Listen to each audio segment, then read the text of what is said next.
Sifa for Labuka. Maggie, come on.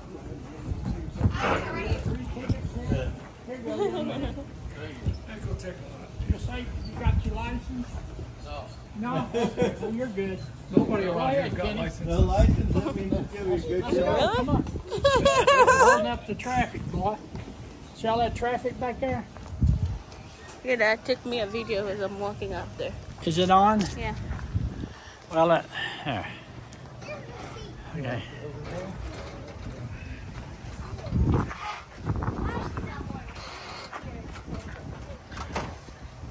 Here, Maggie, take this thing before I... Before you fall. I will sit right there with you. Here, come. A ball on you. In 1882, Morgan Earp and White Earp, they're playing a game of pool. Well, a few of them cowboys went to that back alleyway and fired some shots off through a little window. Well, a couple of shots, it missed White by inches, but it hit Morgan in the back. Yep. Oh, Morgan died. And his last words were, come on. His last words were, White, I don't see no man, White. Tombstone became a silver-mine town in 1879.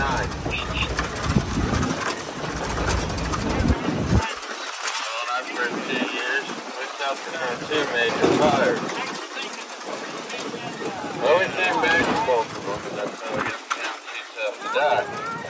But over here on this corner of Orleans, that was where all day.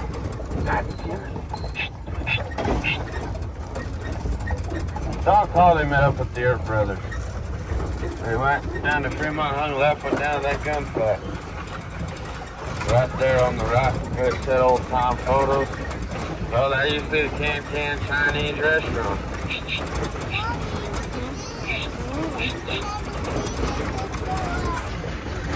Back in the day, that's where you could find the finest Chinese cuisine in the American Southwest. It was owned by a fellow named Quan Key. He's a very known and respected man, not just here in Tombstone, but wherever else he went. He buried at Boothill Cemetery.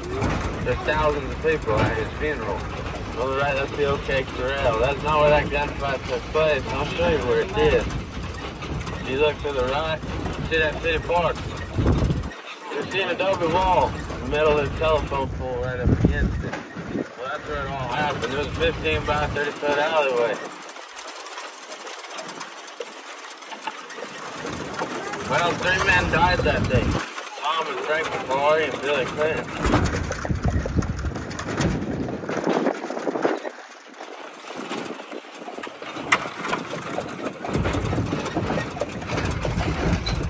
Oh, this team's a little rank this morning. But, coming up on our left, you'll see that red home. That's the home of China Mary. China Mary. She's a leader of an ancient Chinese organization called the Tong. She's a very known very powerful woman. Well, back in the day, from Fox to up tonight, they called it Chinatown. 300 Chinese people lived in this little area. They all worked for China Mary. She'd take a portion of their weekly pay. She also ran the opium trade in that RV park to our right.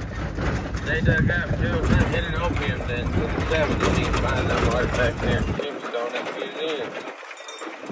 You look to the right 16 miles out, you'll see that mountain. Those are the Eden Mountains. A lot of mining and ranching going on out there, but that's where Coach East likes to hang out at the peak with his warriors. Watch for the U.S. Army dust clouds.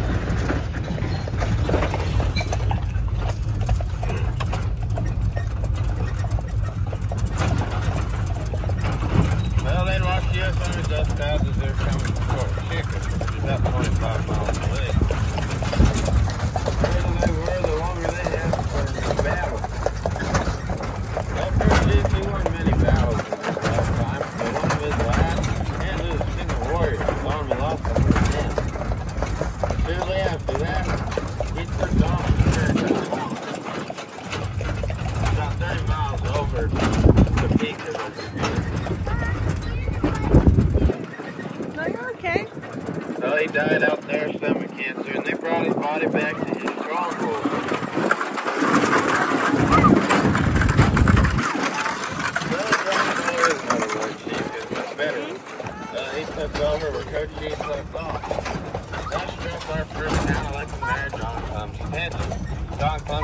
anticipation police force go after Geronimo.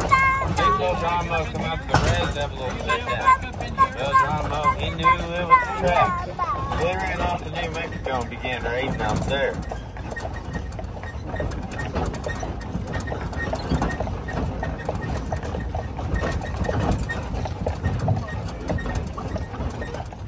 Over the left rancher from Texas. Live on Cochise County, very first sheriff.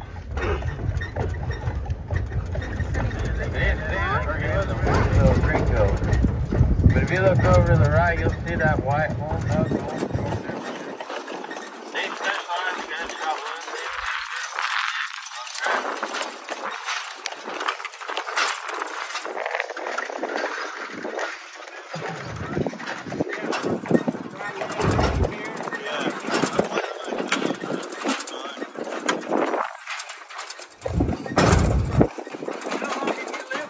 Coming up on the right, you'll start after this tree here. You'll see the Tombstone Hills. Back in the day, they said it looked like it was snowing year round. All the miners white canvas tents. Coming up is a white picket fence. You'll see a black historical plaque and a stump sticking out of the ground. Back in the day, there used to be a telegraph pole. Well, that telegraph pole's got a funny story to it. An outlaw in this area named John Heath. He decided he was going to take a trip up to Bisbee. Go rob some local general stores up there.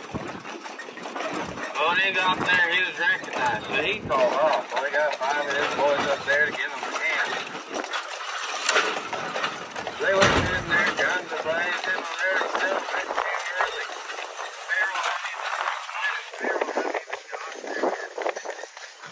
Payroll was $3 grand. It's about $45,000 in today's money. Well, when they were firing their guns off, they struck and hit a young pregnant woman. They called that whole massacre the massacre. John Heath thought he could lead that posse out of there and run from the law. Well, they got caught 2 hours later. 5 of them boys, they got sentenced to death by hanging. But John Heath, he got sentenced to lifelong hard labor in the Yuma prison. Well, folks around there didn't like him too much. So they formed some hogs, came down to Tombstone, that courthouse behind us. They knocked on that door real politely. Then when it was open, they marched through. They pulled him out of his jail cell, put a little noose around his neck, and they strung him up by that stump, which used to be that telegraph pole.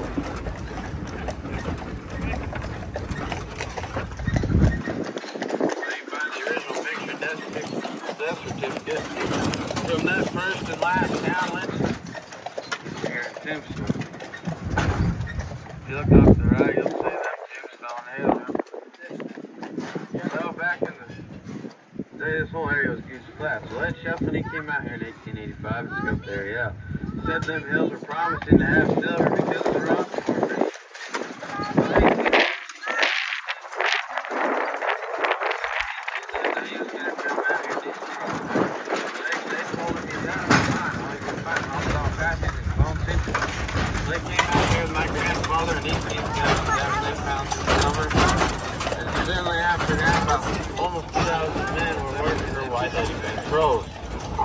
That clipping survived the whole journey, and she planted it, she watered it, did everything she could to make it grow. Will agree to be the world's largest. It's been in the Guinness Book of World Records. That adobe building off to our left, that is the Tombstone Visitor Center. Back in the day,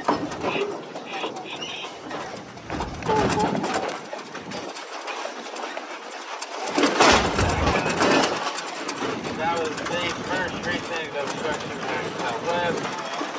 Built by the man named High Out, which we just turned on to Ellis Street. Ellis Street used to get pretty loud and rowdy back in the day. All the saloons and little bars on the street would be pretty packed full. So all the miners would get off their shift, some have a rowdy time, and then go to bed. So when they'd go to work, the other shift would come in. Just non-stop. But over on the right, you'll see that big little sketch to there.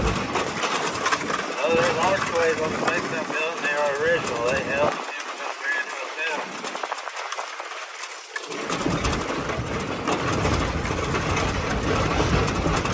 Her brothers were placed under home arrest after that gunfight. Let's talk a little bit about Ike Land.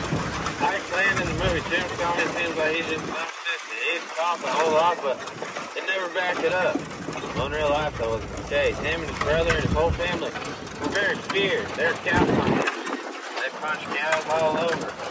Oh, they're fierce not just because they're good at the iron. They're real good at stealing horses.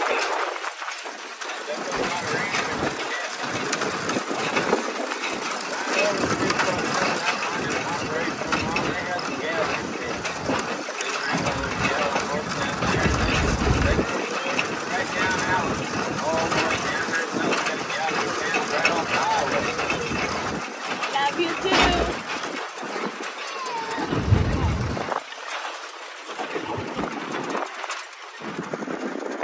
That is the birdcage stand. That is the most original building here in Tombstone. You walk in there, you're going back 140 years back in time. That building did not ever burn down.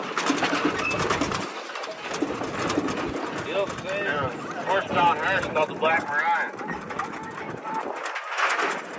Well, a little poker game in history went on in there.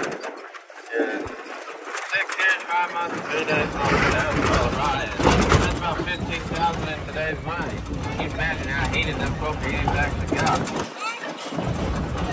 But the Black Mariah has a horse-drawn iron trimmed with 24-karat gold and sterling silver, holds many bodies from Boothill Cemetery.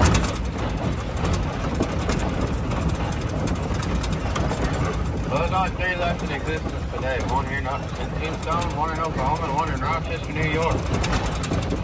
Worth about $3 million today. If you look to the left, you'll see Doc Alder's twin. December 9th, good old boy thought he'd check some sour barrels of whiskey and use a cigar as a light. Well, when they learned with 140 proof fumes, they got pretty lit, pretty bright. That was one of our first major fires. To the left, you'll see that 2-story building. Well, Ike Land was up on that balcony with a 10-gauge old shotgun. Well, Virtual Earth is walking from the Oriental across the street here. Now the first time, so he shot Bird to the left side. It spun around, but he did not ever hit the ground. Well, Dr. Boothill said, Bird, don't take that arm. Bird told him no, and he got his way. But he lost use of it. He got the name of one arm.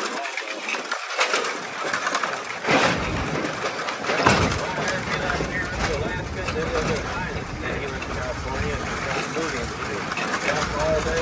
Glenwood Springs, Colorado. He soon died at the tuberculosis. Well, big news case. She went off to Prescott, Arizona, where she died at the age of 82. They didn't call her that because she had a big nose. They called her that because she couldn't keep the dang thing. My turn.